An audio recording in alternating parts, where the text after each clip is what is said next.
Ýewropanyň howpsuzlyk we hyzmatdaşlyk guramasy ýurtda adam hukuklary babatyna hakyky ösüş gazanylýança Türkmenistan bilen hyzmatdaşlygy giňeltmeli däldir.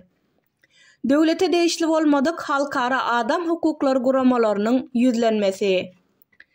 Ýewropanyň howpsuzlyk we hyzmatdaşlyk guramasynyň baş sekretary Helga Schmidtiň mart aýyna Türkmenistana eden sapary günlerinde döwlete değişli bolmadyk halkara adam hukuklary guramalary bilelikde prezident Serdar Berdimuhammedowa ýüzlenme gol çekdiler. Onda Türkmenistanyň söz azatlygy we hereket azatlygy ýaly halkara adam hukuklary borçnamalaryny ýerine ýetirmezligi barada çuňur alada bildirdiler. Ýewropanyň howpsuzlyk we hyzmatdaşlyk guramasy adam hukuklary bilen baglanşykly çynlakay meseleleri çözmekde manyly we tasdiklanylýan öňegidişlik gazanylýança Türkmenistan bilen hyzmatdaşlygy giňeltmeli däldir. Ýewropanyň howpsuzlyk we hyzmatdaşlyk guramasy Türkmenistanyň onuň agzasy bolmak bilen birlikde türkmen häkimiýetlerini çağırmaly. Jenap Allaberdiýew, Hanım Açylowa we beýleki aktivistleri ýyzarlamagy bes etmegini we ýurdun ýolbaşçylarynyň möhüm wezipeleri sebäpli adamlary ýyzarlamagy bes etmegini talap etmeli. Söz azatlygy hukugyny kanuny taýdan ulanmak ýa-da baglanşyklaryna ýa-da daşary ýurtdaky hökümeti tanqidlaýanlarynyň işine gyzyklanma bildirmek esasyna türmelerde zor bilen ýitirim bolmagyny derrew bes etmeli we höküm gutaran ähli adamlary boşatmaly. Türkmen häkimiýetleri zorluksyz raýat işçiligi üçin içerde we daşary ýurtda türkmen raýatlaryna azar bermek, gorkuzmak we cezalandyrmak endiklerini derrew bes etmeli. Indi bolsa döwlete değişli bolmadyk halkara adam hukuklary guramalarynyň ýüzlenmesini dikkatiňize ýetirýäris.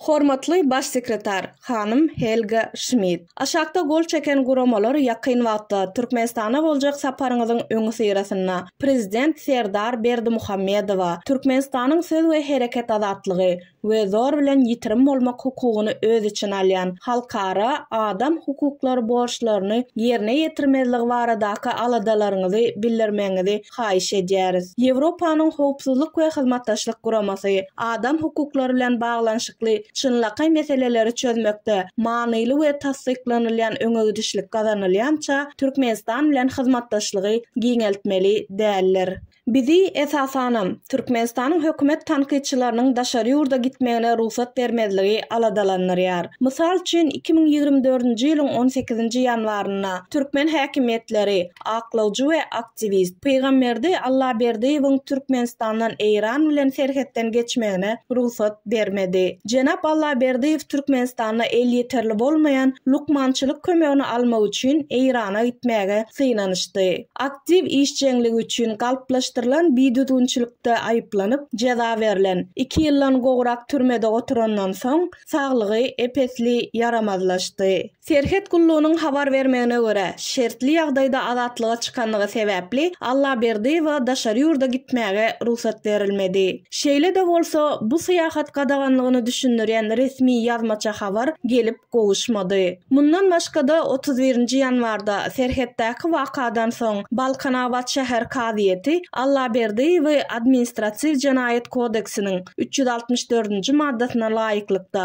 döwlet we beýleki guramalaryň we olaryň işgärleriniň kanuny işine päsgel berenligi üçin günäkärledi we oňa 200 manat jerime saldy. Bu aýratyn ýagdaý däl. 2023-nji ýylyň noýabr aýynda jurnalist Soltan Açylowa uçuş beteniň we wizasynyň bardygyna garamazdan Aşgabatdan Ženewa, Şwitsariýa uçuşuna mündirilmedi. Hanım Açylowa 2021-nji ýylyň finalçysy hökmünde Ženewada geçirilen Martin Engels adynaky adam hukuklary baýragy gowşurulyş dawarasyna gatnaşmaga çağıryldy. Ol we gyzy köp sanly howpsuzlyk barlygyndan geçdi. Pasportlary bir kaslaýyn bozuldy we Hanım Açylowa bolsa 2 ýedek şahsy we geyimleri çykarlan gözleglere sezewar edildi. Mundan başga da 2003-nji ýyldan bäri Birleşen Milletler Guramasy we Ýewropa Ýewropanyň howpsuzlyk we hyzmatdaşlyk guramasynda bu siýasaty bir näçe gezek tanqidlaýanlyklaryna garamazdan häkimetleriň garşydaşlary hasaplayan yüzlerçe adamy uzak wagtlap tutsak etmek bir kanun tejribesi saklanmady. Bu tutsaglaryň köpüsi 20 ýyldan gowrak wagt bäri daşary dünýäden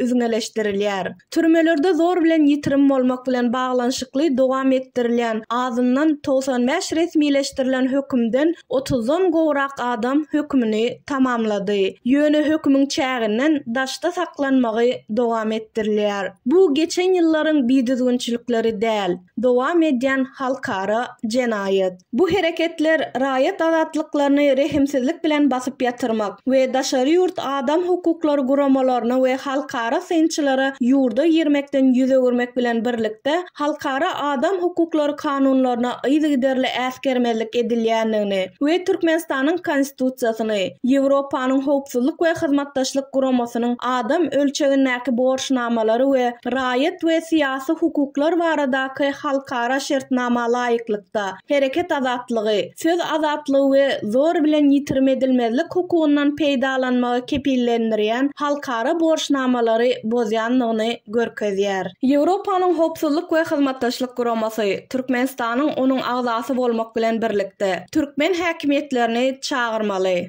Jenap Allaberdiýew, Hanym Açylowa we beýleki aktivistleri ýyzarlamagy besetmegini we ýurdun ýolbaşçylaryndan möhüm wezipeler sebäpli adamlary ýyzarlamagy besetmegini talap etmeli. Söz azatlygy hukugyny kanuny taýdan ulanmak ýa-da baglanşyklara ýa-da daşarky ýurtdaky hökümeti tanqidlaýanlaryň işine gyzyklanma bildirmek esasynda türmelerde zor bilen ýitirim bolmagyny derrew besetmeli we hökümi utaran ähli adamlary boşatmaly. Türkmen häkimetleri zorluksyz raýat işçenligi üçin içerde we daşary ýurtda türkmen raýatlaryna azar vermek, gorkuzmak we cezalandyrmak endiklerini derrew besetmeli. Bu beýana döwlete değişli bolmadyk 23 insan haklary guramasy gol çekdi.